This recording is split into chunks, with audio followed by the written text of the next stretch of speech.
good day. So, apparently we're doing this. That's it. That was the intro. Let's move swiftly on before I change my mind.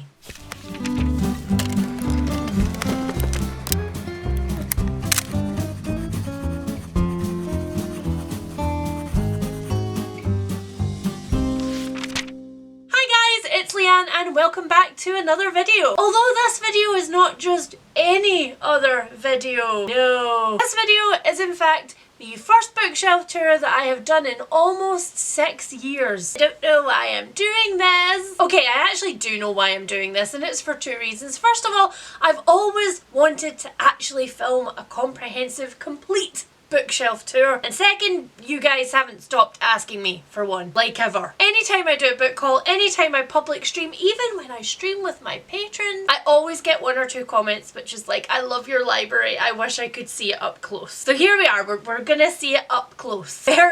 Very up close. There's a lot of reasons why I haven't got around to filming this video before, and one of those is because it gives me anxiety. I self-impose a lot of stuff on myself about my shelves looking perfect, which is kind of dumb because it's a working library, so it's never going to look entirely perfect. And because of that, I've come up with a ton of excuses in the past, like, oh, I need to do another big unhaul first, or that section actually needs to move over there before I can do it. But what all of these things amount to is just emotional procrastination, and it's time to be done. It is self-exposure time, if you will. However, just before we jump in, one of the other reasons why this has been particularly difficult for me is because it's a lot. It's a lot of getting up and down and moving and standing on chairs and standing at weird angles on my stairs and other things. I've had to have like multiple lights and tripods and so many other things to do this, and so this bookshelf tour is going to be a little bit different in that I have taken all of the footage already and I am going to sit here, right here, and take you through all of it. Doing it this way has meant that I could film it across multiple days and be kind to my body, and also it has meant that I have not been a sweaty mess on camera, which I for one appreciate. So all of that waffle having been duly waffled, before we get into my shelfie deep dive, I would first like to thank the sponsors of today's video, Serious Readers.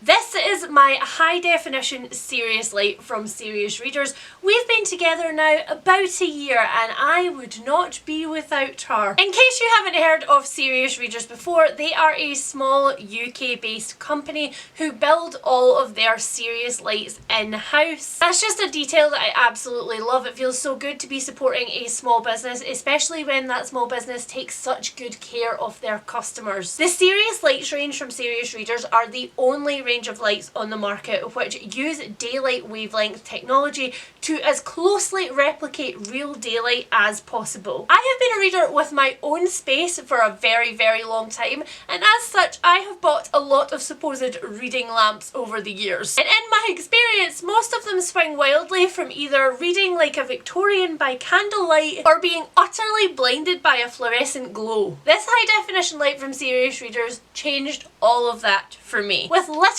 just the touch of a button, this light produces such a warm glow. When you're sitting under it, particularly at night trying to read, it's kind of like being in your own sunspot. Which granted might not be that much fun for those in your general vicinity sharing the couch and coziness with you, and so these lights also include a dimming feature so that you can adjust the brightness to suit you, and also a feature that allows you to expand or reduce the beam so that you can make sure that it's hitting only the place that you want it to be hitting, which for me is usually midway through an 800-page fantasy tome with tiny writing. As you can see, I have gone for a white model with a silver-like bendy bit, and when I say that this is bendy, I mean she bendy. And on top of that, she's also extendy, so she can go as high or as low as you need her to, which for those of us readers with wingback chairs is probably going to be a feature you'll appreciate. I genuinely love this light. It lives in my living room, and the people who have stayed overnight with me and who have slept on my couch have also fallen in love with this. Fortunately, I have the cordless model, which is far too heavy for them to smuggle out in their suitcases, and so nobody has actively stolen it yet. So in lieu of you also trying to steal my beloved,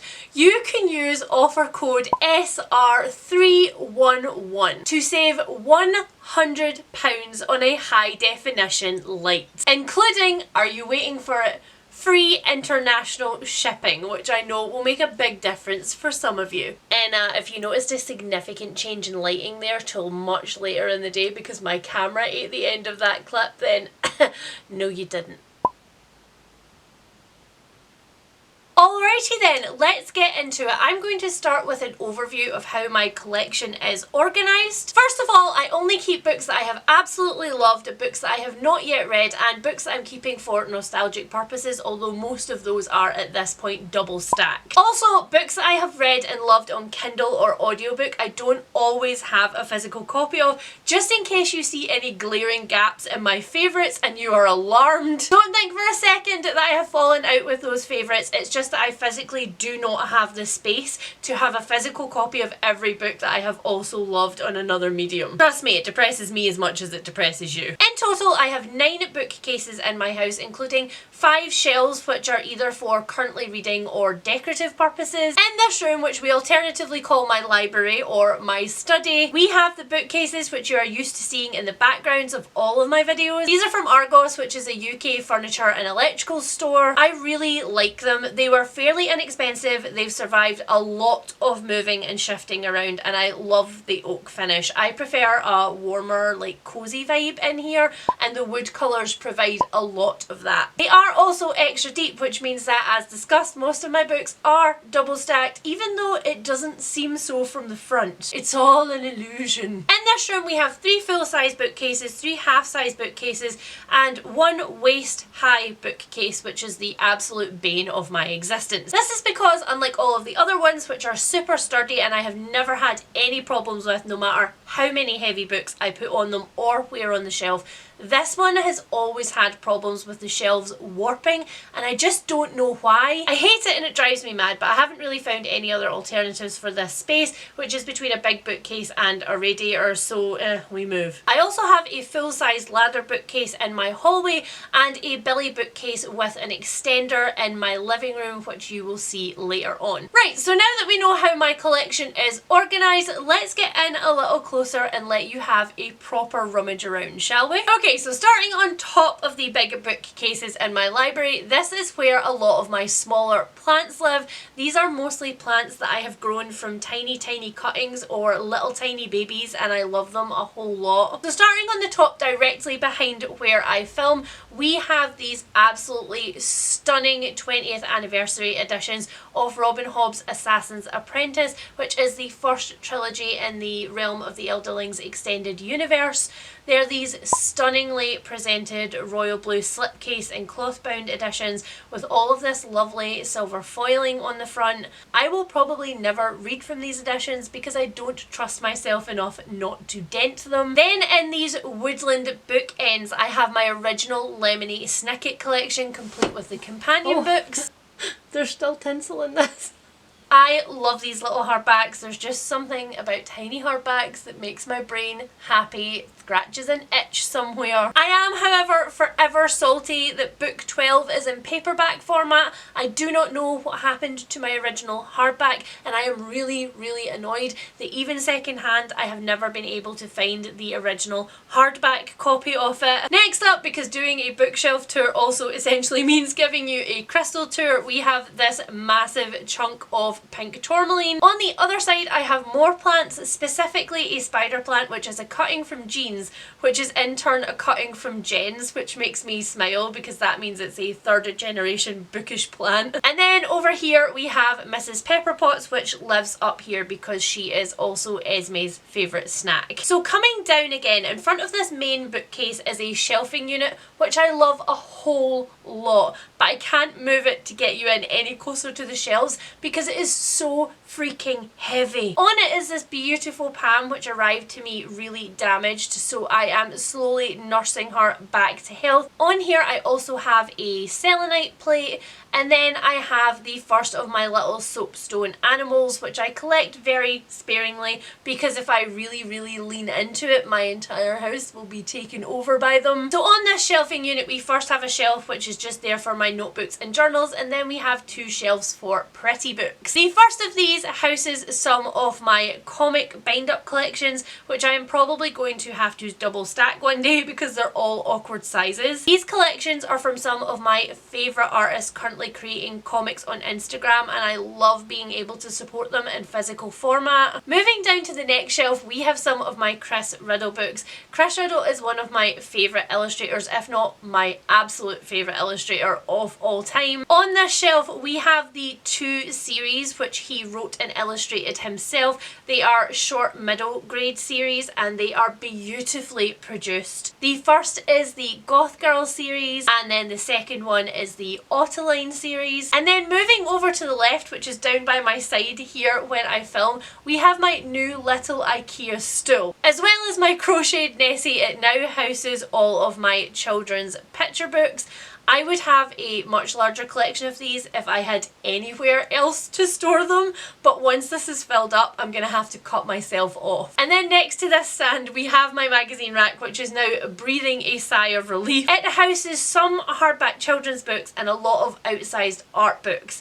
The first of those is obviously this huge and stunning copy of The Lost Words illustrated by Jackie Morris, who of course also illustrated the new editions of the Realm of the Elderling books by Robin Hobb that we'll see later. Then there is this Terry Pratchett Discworld art collection, which I am so glad that I own. Out of all the illustrators that have taken a shot at Discworld, the Paul Kidby artwork will forever be my favourite, and this book really is a huge celebration of that. Okay, now to tackle my first big bookcase, the one that sits directly behind me when I'm filming. This is my non-fiction collection. It's mostly comprised of true crime, memoir, social justice narratives, a lot of books on women's bodies, and then a mishmash of other random or interesting historical stuff. So up here I have another little beloved soapstone animal, this little orange elephant, and then I have this beautiful duo of hand-painted miniatures from an amazing artist on Etsy. I will try to link everyone I show below if I can. Now obviously I'm not going to pull every book off of my shelves to show you. There are over 1,000 books in this house. It would take us hours and hours, and this video is probably going to be really long as it is. So I'm just going to show you a few of my favourites on each shelf, or books that have stories connected to them. So on these first 2 paperback shelves I particularly love this copy of Blue Nights. It was my first Joan Didion book and it completely destroyed me and blew me away.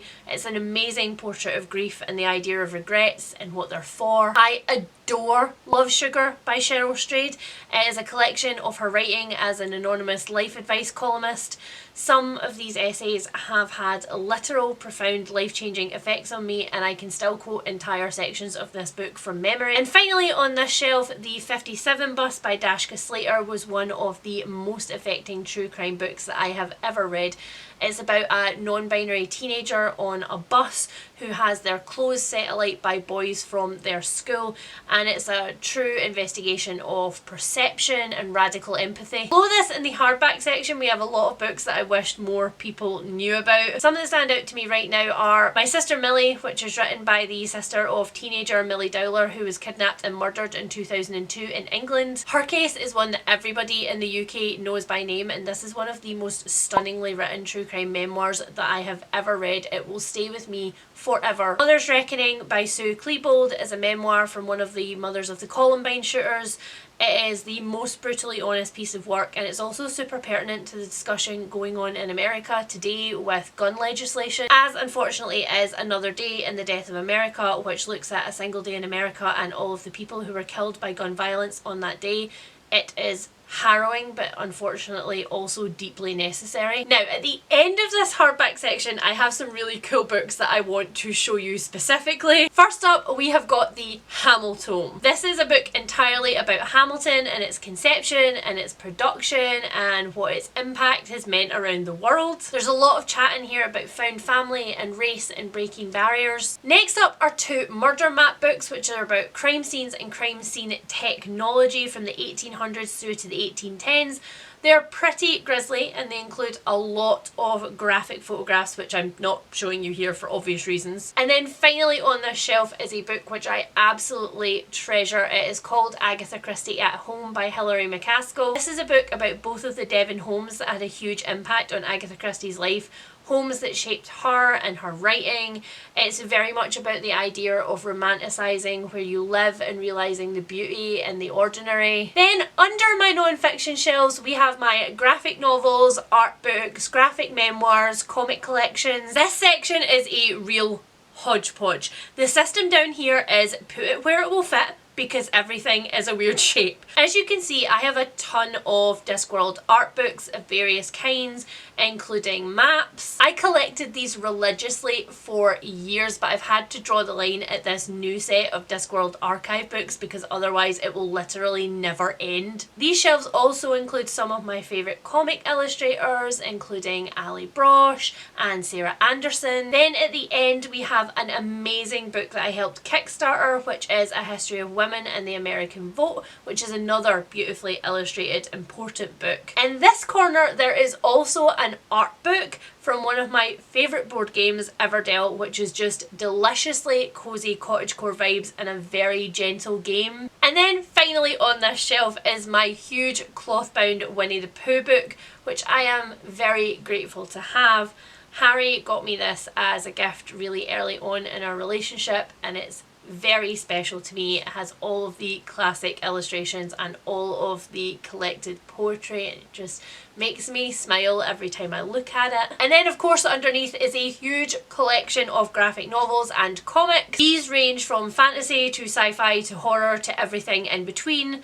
Some of my absolute favourites down here are of course Lore Olympus, which I discovered for the first time this year and I'm completely obsessed with. Garlic and the Witch, which is again cottagecore dreams but also a lovely discussion of anxiety and friendship. And then the Tea Dragon Society, which is more of the same gentle vibes of Garlic and Everdale but with so much diversity. Right then, popping back up, I am going to take the two slim bookcases behind me a little bit out of order, and that's because these two bookcases have kind of a mixture of books on them because of the way that the books fit. You'll see what I mean in a minute.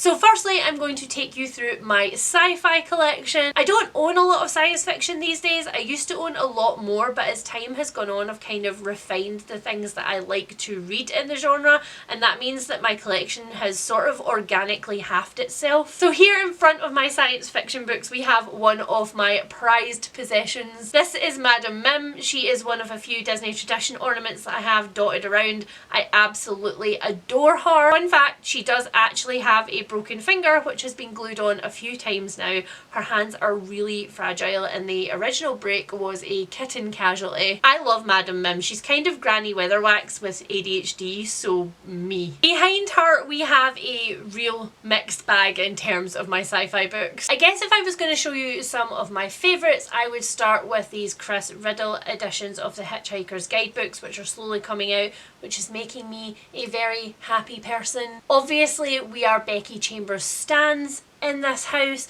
Both of our snakes are named for Becky Chambers things. They are Wayfarer and Sussex in turn. On the next shelf we have the Illuminae files. I am an obsessive lover of this series. They are some of my favourite books of all time. I have read them so many times and I literally own every format of them. They are massive comfort books to me, which is interesting given how many people die in them. Then we have another two shelves. This one is predominantly Sean Maguire's Wayward Children series. And then at the bottom is one of my very few shelves which I still have actual gaps on for this collection to grow into. That really does not happen very often in my library. On this shelf we have of course Fuzzy Nation, and I would be massively remiss if I did not point out The Martian also, because it is lovely spouse Harry's favourite book. Okay, so on to the rest of these two smaller shelves, which is a mixture of special editions and just random books from my fantasy collection. At the very top here we have a candle holder with a fake candle on it.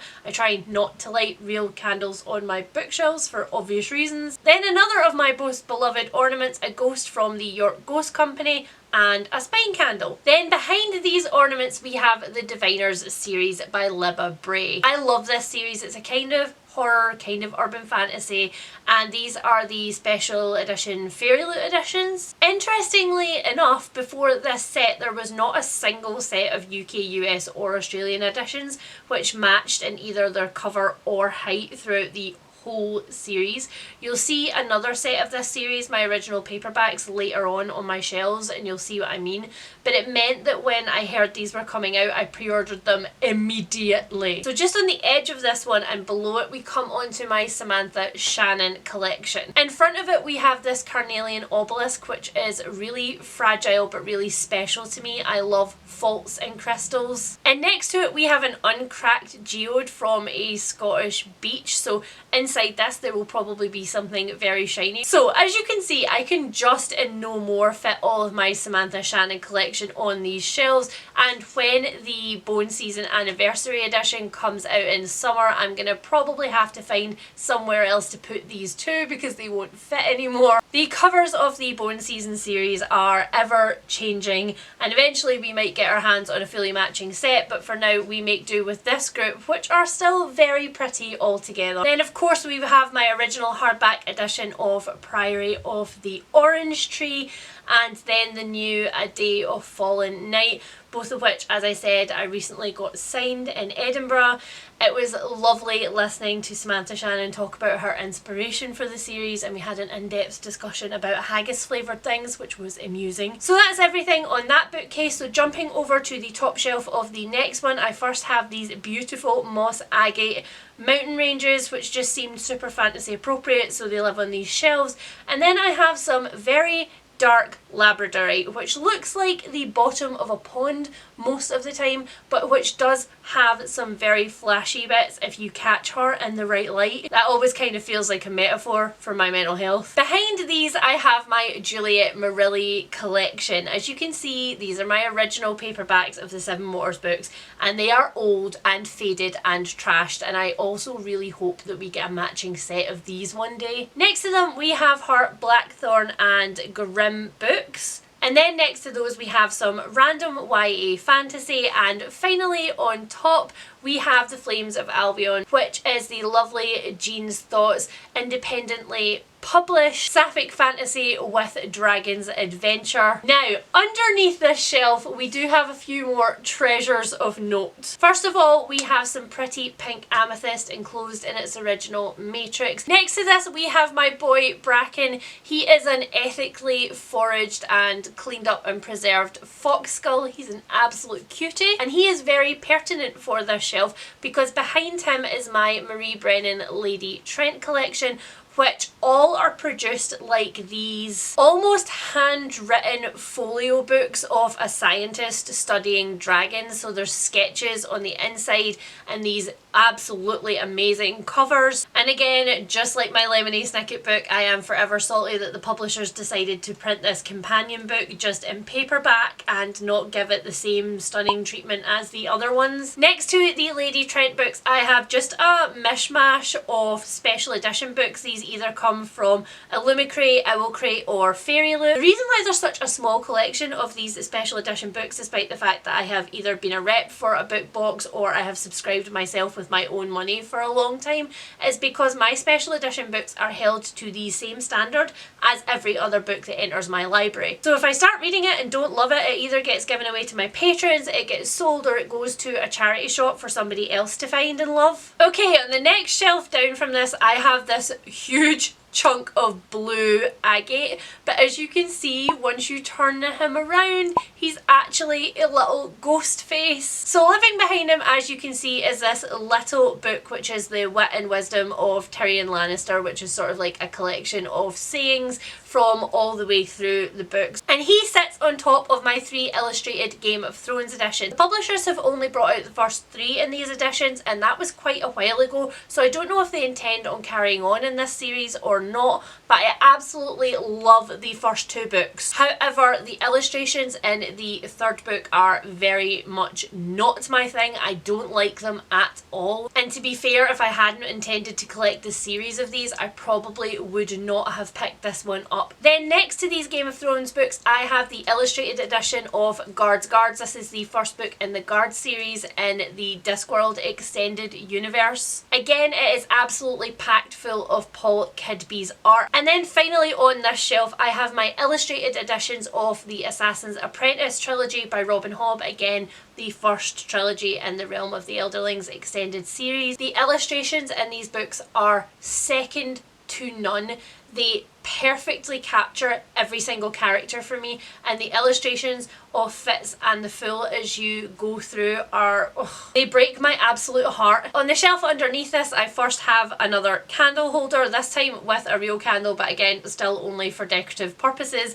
Then I have this little jar full of tiger's eye crystal cuts. And then finally this little witchy postcard on a stand which looks exactly like my coven. First of all, we have got the Fairy Loot editions of the Winter Night trilogy, I think by Catherine Arden, which starts with the Bear and the Nightingale. This is one of the few special edition sets that I have never actually read, but I have had it sold to me so many times, and this set is just so gorgeous that when it came up I was like, okay, I'm gonna take a chance on it. Next up we have, I think, the Illumicrate versions, I might be wrong, of the Strange the Dreamer set by Laini Taylor. Once again we have gorgeous artwork underneath the covers and foiled hardback. And then finally we have the completed Fairy Loot set of the Graceling series by Kristen Cashore. This is a series that is very, very close to my heart. It is very, very nostalgic, early YA fantasy when I was still reading the genre. You guys know that I am an adult fantasy girly and that I don't very often dip my toe into YA fantasy, but this series,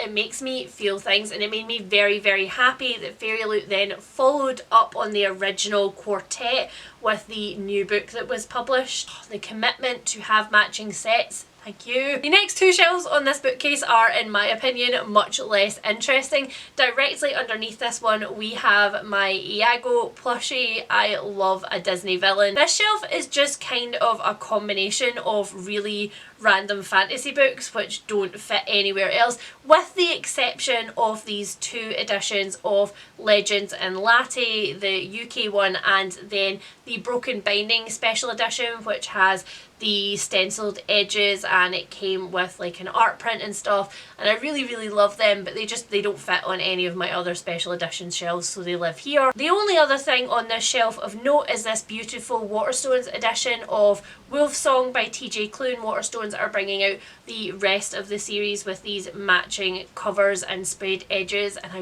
really love them. And then finally underneath this shelf we have a Percy Jackson shelf. So we have the original series, although not in my original editions because they were hideous, so as soon as this edition came out a few years ago I was like I am having it. And this shelf is probably one of the only shelves in my library where you're going to be able to see the double stacking in action. So hidden behind the Percy Jackson books is the Anita Blake Vampire Hunter series up until like book 13 or something. A series that I really, really enjoyed at the time and I have a lot of nostalgic love for, and I'm not going to get rid of because I probably will reread it even though it has lots of problems. Okay, we are officially halfway through my actual library room. The next two shelves are my Terry Pratchett Discworld shelves. In front of my actual books we have Seriously Funny, the endlessly quotable Terry Pratchett, and just the exact same as the Wit and Wisdom of Tyrion Lannister book. It's just a collection of quotes from Discworld which are particularly famous and very funny. Next to it, and the only crystal on these two shelves apparently, don't know how that happened, we have this lovely green fluorite point. Then next up we have some official Discworld items. First of all we of course have the egg. Freedom, truth, justice and reasonably priced love. What more could anybody else want? And then we have a really beautiful and detailed figurine of the luggage, which was actually lovely spouse Harry's before we met. He brought that together with him and a bunch of his Discworld books, so that was really, really sweet. I also have on this shelf a little glass hedgehog for Nanny Og, and then a little soapstone turtle because you know, turtles. Oh yeah, and perched on top of the books on the second row is this little origami frog. Then I have this really cute snappy plush of the luggage. As you can tell, he's one of my favourite characters. And then of course the librarian with his ook and his banana. Not really much to say about the Discworld books themselves. I've recently just finished replacing all of my old battered and broken thrifted editions that I had throughout the years with the bigger trade paperback versions with the Paul Kidby covers. All of my Discworld books are in those editions except for the Guards novels, which are in a special corgi set which has beautifully made individual items from each of the books photographed on the front. I absolutely love them. I do however have a few fun things on this shelf. I have all of the Science of Discworld books up here, and I also have the Folklore of Discworld, the one narrated by Nanny Og and Granny Weatherwax. My edition of The Amazing Maurice and His Educated Rodents is this really cool slipcase edition with a bright orange book, and it came with an art print, so I really love that. And then there is this set of Doubleday produced hardbacks of the Tiffany Aching series, which are they're some of the books that I love the most in my entire collection. They each have a completely different cover, and each of the spines, when you unwrap the dust jacket, has one of the words that the Feagles say on them, or a saying from the Feagles. I also have this individual illustrated edition by Quentin Blake of Truckers. They didn't bring out the other two in the series. I don't really know why, because it's this really gorgeous edition with all of these vibrant illustrations. It's perfect for kids and also for me, so I don't know why they didn't, but whatever. And then finally we have another Wit and Wisdom book, this time the Wit and Wisdom of Terry Pratchett. It's produced to look kind of like an old handwritten folio again, and once again it just goes through a lot of the very famous books in the Discworld and has a lot of the famous quotes from them, and I really like picking it up every now and again and flicking through. Underneath my Discworld books is my Robin Hobb shelf. First up here we have another Disney Traditions figure. This is Flora, Fauna and Merryweather from Sleeping Beauty, which is my original nostalgic childhood Disney film. When you say Disney, it's the film that I think of, and I love these three. And then next to them we have this little blue shard of kyanite, which makes me think of when they're doing the pink blue dress thing, and that's why it's there. And on top of the City of Dragons book, I have another two little origami dragons. And finally, on top of the Assassin's Apprentice trilogy, I have a white Ratty, and if you know, you know. These editions of Robin Hobb's Realm of the Elderlings are absolutely my favourite editions that have ever been produced. Again, they have Jackie Morris's illustrations on them, and I just think they're perfect. I've read all of the Realm of the Elderlings books up until the last trilogy, starting with this one. I'm in the middle of my reread now, that's why there is a gap on this shelf. It is out beside my bedside to finally get finished. Bottom three shelves on this bookcase are all just fantasy books. There's not tremendously much to say about them individually, they just comprise what I have in physical fantasy form these days. You will probably notice that a lot of them are first books in series, and that is because I am doing a project this year which you will hear about hopefully next month when the first vlog is finished. On the first of these three shelves I have this Discworld mug. This is a quote from Grebo, and in it I have my Discworld bookmark, so I've picked up quite a few from the official site over the years. Next to it I have this little Dragon's Blood point, which of course was going to go here because dragon's blood. And then, oh my god, tell me that this chunk of lavender mookite does not look like it comes from the upside down. It makes me think Stranger Things, but as I don't have any Stranger Things shelves, it's here with my fantasy shelves instead. The only special edition on this shelves is the first book in the Locked Library subscription box, which started this year. This is The Thorns Remain by JJA Harwood. I love it when sprayed edges wrap round from the cover. That's one of, again, my itch is a nice thing in my brain things. On the bottom shelf of this bookcase I do have my little jar which is related to my fantasy project that again you will hear about very soon, but it does also hold my original editions of my David Eddings books. I have both my original Belgariad and Malorian here that I have since I was like 15 or 16. Again, all of these were picked up second hand. Moving on over, the next couple of shelves are where my thrillers live. Well, thrillers and I guess some mystery thrown in there. On the top shelf we have another absolute chunk of mookite. This one is just a rich yellow with none of the other colours through it. Also on this shelf, another one of my little soapstone animals. This is a zebra, and then underneath I have got this poisoned apple Disney mug, which holds the majority of my bookmarks, the ones that I use again and again and again. There are a couple of my own in there, but most of them are from other independent businesses. I guess if I was going to single out anything special, I would point to the first two books in the Dry series by Jane Harper, which are actually the Australian editions, which are way prettier than our editions. Kirsty sent me them over. Out of my other absolute favourites on that shelf, I think I would have to point out 3 Hours by Rosamund Lupton. This is a criminally underrated book. Nobody talks about this, and I wish more people did, because it is such a good thriller. On the shelf underneath, I do have stowed away a couple of cute little books on top of the paperbacks. So the first one that I've got here is Your Guide to Not Getting Murdered in a Quaint English Village, I think that's what it's called. That was written by Maureen Johnson and illustrated by one of her friends. Maureen Johnson is obsessed with Agatha Christie and Poirot and Golden Age crime. I also have the two Helene Tungsten and Elderly Lady spin-off books. I love that they look cross-stitched. I love that they look so cottagecore, but actually they're filled with death. And finally on this shelf, something that I would point out is my copy of Jane Steele by Lindsay Fay. This is my favourite ever classic retelling. It's obviously a take on Jane Eyre. Moving down to the next two shelves, we have predominantly hardback thrillers and mysteries. I also have this mushroom candle, which I got from a witchy shop in Edinburgh, and then next to it I have a lovely bit of yellow citrine. I'm kind of a basic crystal bitch when it comes to citrine and quartz. I absolutely love them. On the shelf under that I have a moss agate DT, basically a double point. Again, there's not very much to be said about the individual books on this shelf. I don't really have any special editions lurking around these shelves.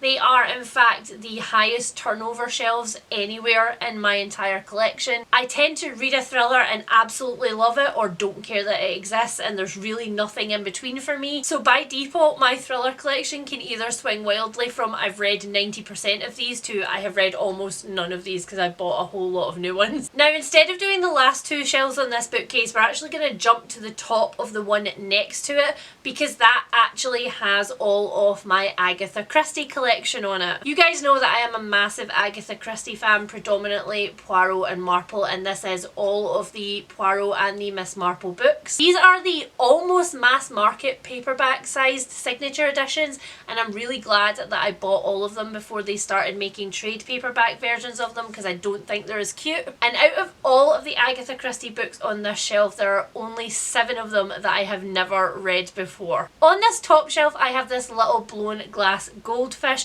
I got him on my very first holiday with lovely spouse Harry ever.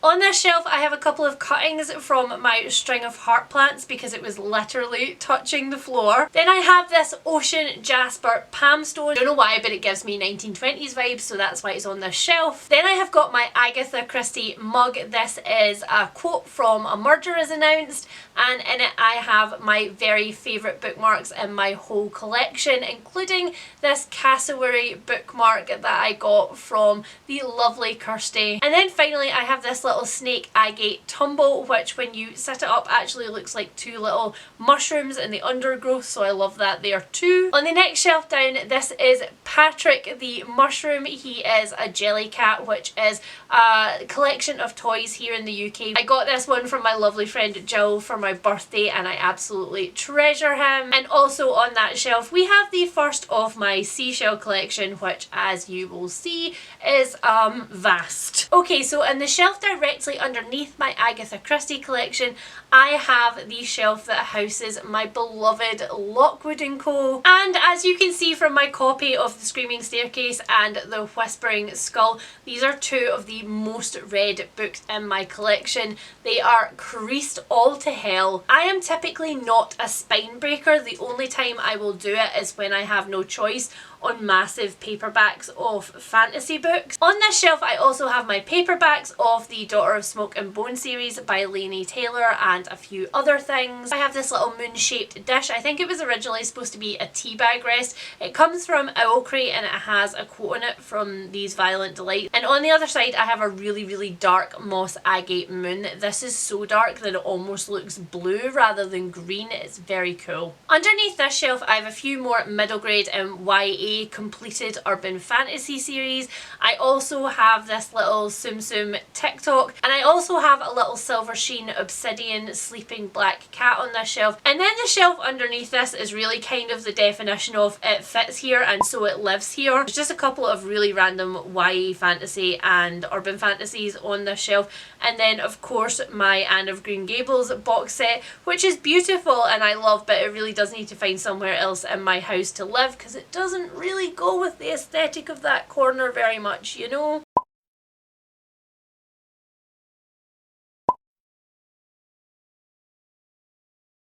Moving on over to the last two shelves on the big bookcase directly under my thrillers, we have all of the rest of my urban fantasy books. These consist mainly of three series: the Rivers of London series by Ben Aronovich, the Parasol Protectorate series and its spin-offs by Gail Carriger, and then the Mercy Thompson series by Patricia Briggs. Oh, and also you can see here my original Diviners set. You can see what I mean here by the fact that absolutely none of them match. There's nothing really tremendously special on these shelves except for this special edition of the first book in the Parasol Protectorate series, Soulless, which is actually Harry's. This is another one of Harry's favourite series in the world. He listens to them over and over on audiobook. He really loves them. And then there is my old and battered version of Sunshine by Robin McKinley. This was given to me by one of my friends, Angie. I met Angie when I very first started getting into the online book community, and this is one of her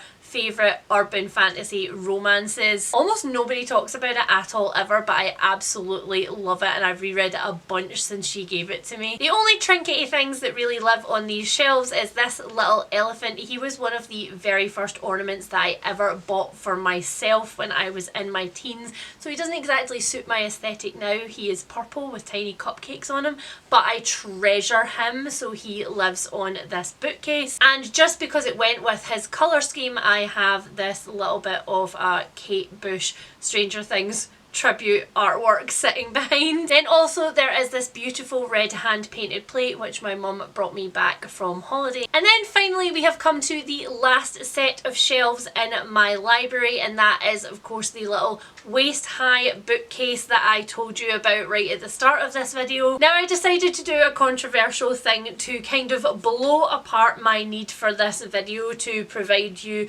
a perfectly clean aesthetic all the way through. But just because I know, as somebody who watches a lot of bookshelf tours myself, they're one of my favourite things to watch on BookTube, it can be really hard watching other people's bookshelf tours and being like, why don't my shelves look like that? My collection is never that pretty, it's never that well curated or whatever. What is supposed to be on top of this bookcase, as you will see as I take all of these stacks off, is supposed to be my altar space. I'm supposed to be able to set up tarot cards here or crystals or rituals or whatever else it is that I am doing at the time. But that almost never happens. All of these really beautiful things behind here get constantly hidden by this stack of books because there's just nowhere else in my library to put them. So just looking at the pretty things that are on top of this bookcase that you should be able to see. First of all, we have got my little tarot bag here. This is the Green Witch tarot set, I want to say. Behind that I have my copy of Mice and Men and Mrs. Dalloway by Virginia Woolf, but I also have this really beat up and old copy of some collected T.S. Eliot poems. My English teacher in high school gave me this copy directly from his personal library. He had like a little cart of things in his library that you could borrow and return, and I had pretty much exhausted it and moved on to some pretty chunky classics, and he gave me this one day and was like, this is my favourite, I think you will like it, and I loved it so much that I have some lines from it tattooed on my back. The only other thing that I really want to talk about on here is this little bear ornament. Again, He was one of the very first things that I ever bought for myself when I had my own space. He's so bonny, I love him so much. He makes the face that I make when reading fantasy books quite a lot of the time. Now, underneath this top bit, which I have now divested of all of my haul books and I have thrown them on the floor where they are still sitting right now, I have essentially the dregs of my library collection. In here there are classics, modern classics, there's some literary fiction,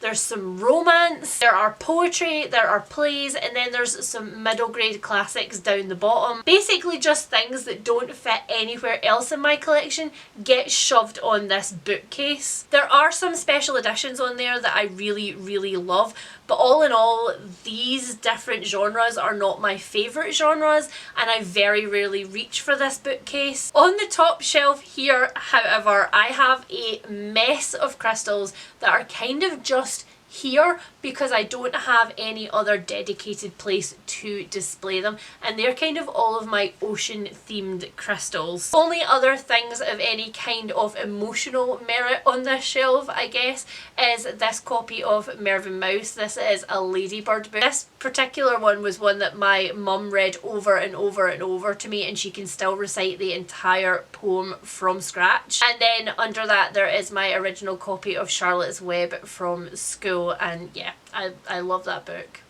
Even though it makes me cry every time, I still love it. Actually, okay, while we're on this shelf, I do have to pull a couple of the books out just because they are special editions and you do need to see them up close. The first one is this copy of Cold Comfort Farm. It's one of the Penguin Deluxe editions. I have a few of these, but this is by far the most special of them. It definitely captures the whimsy of Cold Comfort Farm. And then the other one is this Penguin Threads version of Little Women. It has a cross stitch front, and then when you look underneath the flaps, it has all of the underside of the cross stitch scanned in. Now my mother would be absolutely scandalised by this copy because really in the cross stitch world the back of your cross stitch should look exactly the same as the front of your cross stitch, and I kind of love this copy more based on the fact that it would scandalise her. And then finally we're just gonna have to sit on the floor and hand do this little bit of filming, so I'm really sorry if it's a bit shaky throughout. The only decoration worth noting on this shelf is Boo. He is this little Critters collection bear. Again, he was one of lovely spouse Harry's little babies that made its way into my collection and now lives there. There are, however, a couple of pretty additions on this shelf that I will do my absolute best to show you. First up, we have my collection of the Mina Lima Designs classic children's books. I own The Little Mermaid, Sleeping Beauty, Peter Pan and The Jungle Book, although there's Alice in Wonderland and a couple of others that I would like to get a hold of. I aggressively will not be completing this collection, however, because it does include Pinocchio, and Pinocchio freaks me the hell out. Also on this shelf I have my centenary edition of The Wind in the Willows. This is possibly the most cottagecore book that I have ever owned in my entire life. It is the absolute definition of snuggle up with a book. If my style looked like this, I would never do anything other than draw. And then finally, of course, we have some Chris Riddle books. These are Chris Riddle's editions of Alice in Wonderland and Through the Looking Glass. There are both his just pen and ink illustrations in here on the pages, and all of these beautiful full colour spreads. So that is almost it for all of the books that live in my library. There are a couple of things that you guys don't see generally behind the camera, however, and I'm going to give you a quick look at them first before we move on to the shelves that are out in my hallway. The first thing is this little white shelf that is in the corner right in front of my desk. Originally the idea for this shelf was that it was just going to be a crystal display shelf, but it just didn't really work out for where it was and at the height that we had it at. And so instead I decided to make it completely decorative. The books that are on this shelf are my Spiderwick Chronicles box set books, just turned so that the spines are inward because the deckled edges look really cool out on their own. The other book that's displayed open up here is Hannah Dale from Rendale Designs, all of her like country illustrations in one book. And then of course there are a bunch of crystals here as well. This is where I keep all of my little fairy cottages. I am planning on making a fairy village. And then the only other things that you do not get to see in my study are the wall that I look at when I'm filming. And then on the other wall is my print wall. I get so many questions about this print wall anytime that I show it in a vlog. Everybody wants to see it in detail, so I have done my best here to do that. It would be absolutely impossible for me to like every single one of the artists featured in this down below. I would run out of link space, and also there are some that I've picked up from markets here and there that I don't honestly know if I know the full name of the artist. So if you guys do spot anything in particular on this wall, maybe leave it in a comment for me down below and I'll see if I can dig it out for you.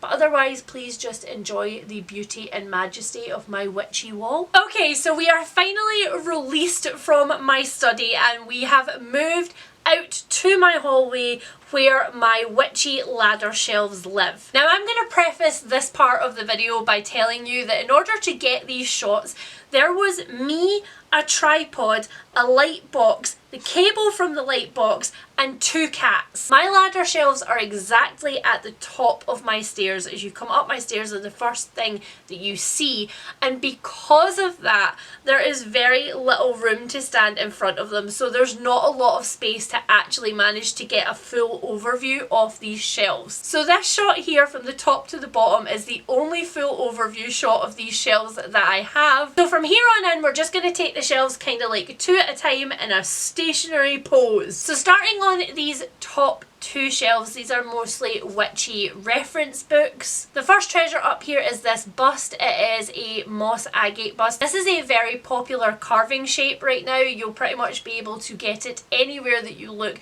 However, I am still on the lookout for a fat babe. So if you spot one in your favourite ethically sourced crystal store, then please send her my way. Next up, I have got a Wicked Witch of the West candle. This art is by Liz Minnelli. She's one of my favourite UK based tattoo artists. And then on top of this stack of books we have Hector. He is another ethically foraged and preserved crow skull. He sits here and judges me when I walk past all of my tarot decks and don't actually listen to what they tell me. I've got 2 books up here that I'll point out to you specifically. The first one is Witches, Sluts and Feminists. It's a look at the way that witchcraft and sexuality has been looked at through the decades. Second one is In Defence of Witches by Mona Collett. This is a history of witchcraft, but every chapter ties it in with the present day. So we're also looking at like witches who practice on Etsy now and who sell readings. Moving down onto the next shelf, we have more witchy non-fiction and then a couple of collections of magazines that I have. Again, I don't allow myself to collect many magazines because otherwise I would be overrun with them and I just don't read them fast enough. But we have Hellebore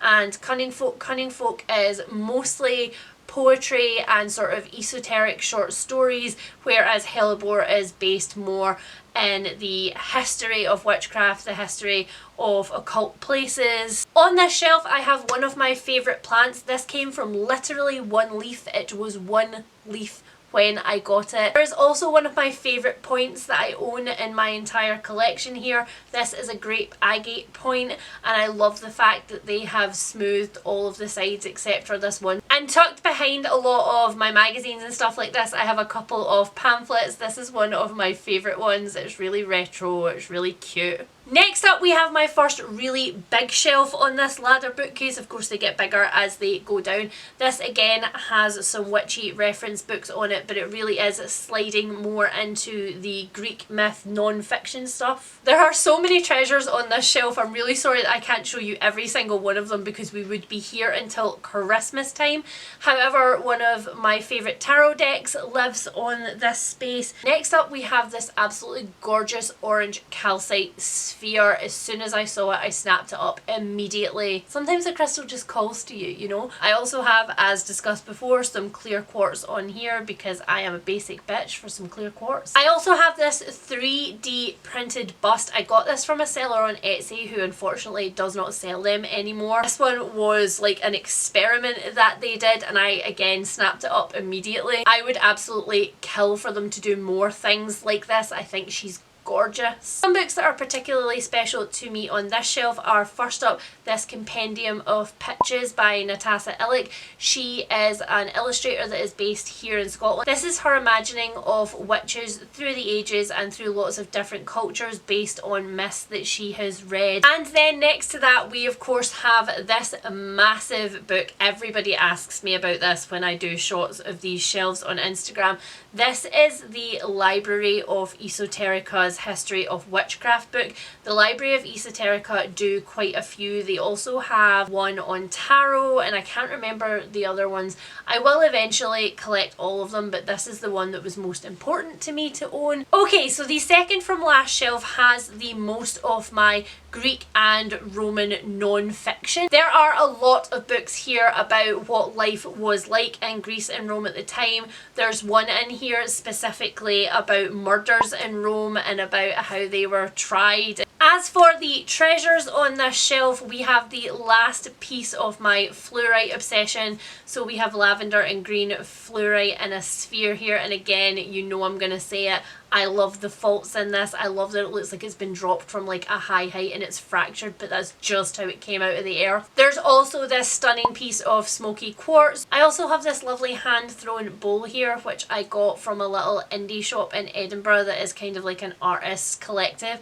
I put my jewellery in it when I go for a shower because the room that is right next to this bookcase is my bathroom. Also, I forgot to mention the second of the two prints on this bookcase are both by Natasha Illich, and they are both of the guardians at the entrance to Linlithgow Castle, which is a Scottish castle very, very close to me. Again, although there are a lot of special editions on this shelf, there aren't really very many books with a massive amount of story behind them, except for, of course, my signed copy of Greek and Egyptian Myths from Jean. Which does bring me to the final shelf of this ladder bookcase, which is by far the biggest shelf, and yes, it is reinforced underneath, because I don't know if you know, guys, but ladder bookshelves are not actually that sturdy because where the hinges are quite far away from where the weight sits on the shelf. So we actually have a bracket underneath this to support this bottom shelf, otherwise I would not be able to have this many big books on it. This shelf has basically all of my Greek myth retellings on it, paperbacks and some beautiful like special edition hardbacks. When it comes to treasures on here, first up I have my Women of the World mug. I got this from Anthropology in the UK, which is kind of like a homeware store. In it I have some of the bookmarks that I have collected as I have travelled around the world, and the first three bookmarks that are in the front of it, the foiled faux leather ones, those are all from Rare Birds, which is an indie shop in the UK. Also on this shelf I have this Silver Sheen Obsidian Moon. The way that Silver Sheen Obsidian is made is after a volcanic eruption, and as the cooling lava is pushing at the stone, it pushes up all of these minerals, and that silver sheen that you can see is caused by those minerals coming to the surface and then cooling. It's just so cool. Again, there are a whole bunch of really pretty books on this shelf because there is a lot of production value in Greek myth retellings right now. One of the prettiest editions here is this copy of Clytemnestra by Costana Cassati, which Amy got for me for my birthday. It's really, really beautiful. It feels like really rich and lavish. And then there is this copy of Jessie Burton's Medusa, which is kind of like a YA retelling of Medusa, but it has these beautiful illustrations throughout. It is a gorgeous book. The only other things of note about this bookcase, I think, are this lovely wall plaque that I have that is up next to it, and also This Is Maggie. They are a witch cum magician. I also got this at the witchcraft fair that I go to in Edinburgh, but they are one of a collection of handmade ghosts from antique cloth. that I have been collecting from this little shop. You'll see a tiny version of it on my very last bookcase in the living room, which is coincidentally where we are now going. Okay, so last bookshelf up in our tour is the Billy bookcase, which lives in my living room. If you have ever joined any of my sprints, then you have probably seen this at some point in the background. My patrons are very used to seeing this bookcase and spotting random things on it. This is one of the Billy bookcases which has doors on the bottom half of it. It is where we store our board games. So we ended up getting ourselves an extender and an extra shelf, meaning that this bookcase literally goes all the way to my ceiling. Here is me standing in front of this bookcase demonstrating exactly how high I can reach, which is not very high at all. So again, much like my ladder shelves, this is pretty much the only full view of these shelves that you're gonna get, and the rest of them is going to be closer shots. So as I said at the start of this video, these shelves are my horror shelves. A lot of these books are very dark. I think they look nice on white, but also horror is one of my favourite genres, especially right now. And so they are down in the living room where I get to look at their beauty all the time. Starting on these two shelves right up against my ceiling, what we have on the top one is essentially all of my Olivia Blake and Sylvia Morena Garcia collection squished together. As soon as Olivia Blake brings out any other books, I'm gonna have to move these to somewhere else, and the same for Sylvia Morena Garcia, which is a shame because both of these wonderful women have books coming out this year. Coming down to the next couple of shelves, we of course have more horror paperbacks. So let's look at some treasures from these shelves. First of all, I have got this Iron Brew bothy. A bothy is a low house or a small cottage in Scotland, and I collect bothies. This is one that Jill got me, I think, for my Christmas. Of course, Iron Brew is a big deal in Scotland, and again, if you come to my streams, I've probably been drinking it on stream. There is also this absolutely stunning huge gobstopper of a floral agate sphere. It has so many different colours in it. It looks to me like cherry blossoms dropped in a pond, but it of course also has this massive druzy all the way through the middle. You can almost see all the way through her to the other side. It's beautiful. Oh yeah, and the only other thing on these two shelves that is super interesting is this pair of really creepy 3D printed hands. I got these on Etsy and it literally looks like they are crawling out of this book. They freak everybody out who notices them, and they're quite subtle, so it takes a while of staring at my shelves before you see them. There are actually a couple of gaps on here at the moment, and that is why Dowry of Blood is fronted up. I think I have enough room there for maybe 2 or 3 hardbacks if they're slim. And that is once again because my horror, like my thriller section, is quite a high turnover. If I don't like it, I don't keep it. As for treasures, one of the things that I absolutely love on this bookcase is this double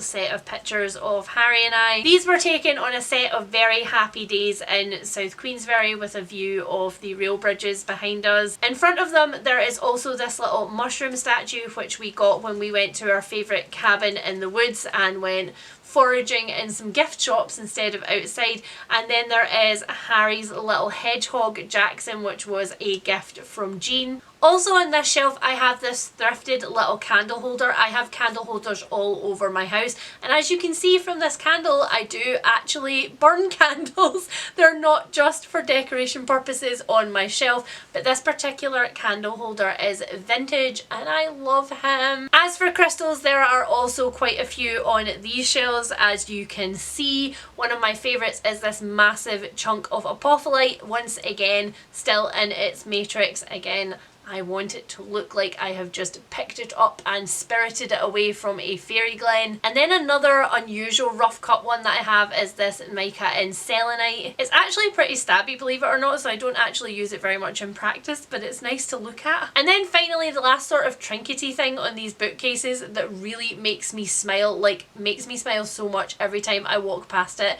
is this birthday card that I got Harry a couple of years ago, which has Tyrion Lannister on it, a la Peter Dinklage. Something about this particular face that Peter Dinklage makes when he creases up laughing which just has my entire heart in its fist. As for books that I want to kind of pick out of this bookcase and show you, again, there aren't a huge amount with stories behind them on this bookcase. One of the most pretty ones that I do have is this 5th anniversary edition of If We Were Villains. It has these gorgeous end papers and this embossed crest on the inside, and it has tons of illustrations throughout, which is really, really nice. It's really funny that I've shown you like 20th anniversary editions and centenary editions, and now we've got a 5th anniversary edition to finish off this video. And the only other book that's particularly stunning that I want to show you on this bookcase is What Moves the Dead by T. Kingfisher, but it is actually the US edition.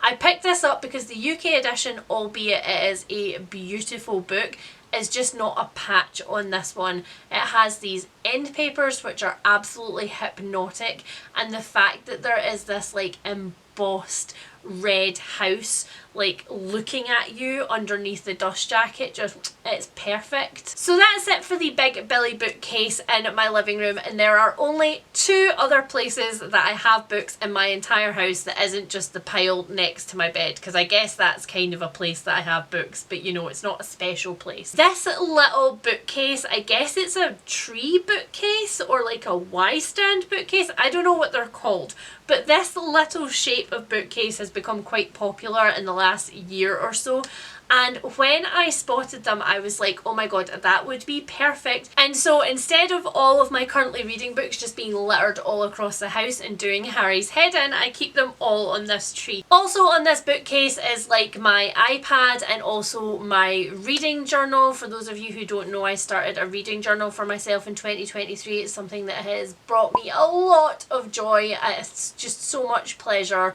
I will film a flip through at some point, but it's one of the things that I'm not creating for content. I'm not creating it specifically just so I can show it to you guys.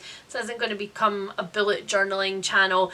I just do it because I love it, and it's nice to do art that isn't related to my shop. And then finally, the very last place where there are any books at all in my house is the other end of the vivarium. On here, as you can see, there is just a little collection of lovely cottagecore things. We've got a bothy and some mushrooms, and in front of these I just have this little faux leather bound collection of the Hobbit and the Lord of the Rings trilogy by J.R.R. Tolkien. As an adult, Tolkien's work is not one that I reread very often, but I do love them and have a massive nostalgic place in my heart for them, and so they live there, looking very aesthetically pleasing and fitting in with the theme of my living room. Well, that's it guys. Those were all of the places in my entire house that I keep books and pretty treasures. I hope that you guys have loved this video. You've been asking for it for such a long time, and I'm crossing my fingers that this format has worked for you. I know one of the things that I want to see the most when I see other people's shelves is like an overview of their collection, all of their little special things, and any books with stories connected to them, and I think that is what I've managed to deliver to you. Cross fingers. I am, not gonna lie to you, absolutely riddled with anxiety to show you this video, because any bookshelf tours that I have done in the past were very like early booktube, where I pulled off every single book and told you what all of them were and showed you all of the fronts of them, and they just took so long and they were so boring. And this is very much more a snapshot of me and my little bookish life and the stuff that I like. Like, there's more of my personality in this video, and that's a good thing, but also like a really scary thing to put out there. So if you have made it this far in the video, I have a challenge for you. Please leave me an emoji down below. Either the tree emoji if the books were your favourite thing, or a sparkly star emoji if seeing all of the trinkets were your favourite thing. Or, you know, both emojis if you enjoyed both. And I will sit here in my little anxious bubble and wait for you to tell me if you liked it or not.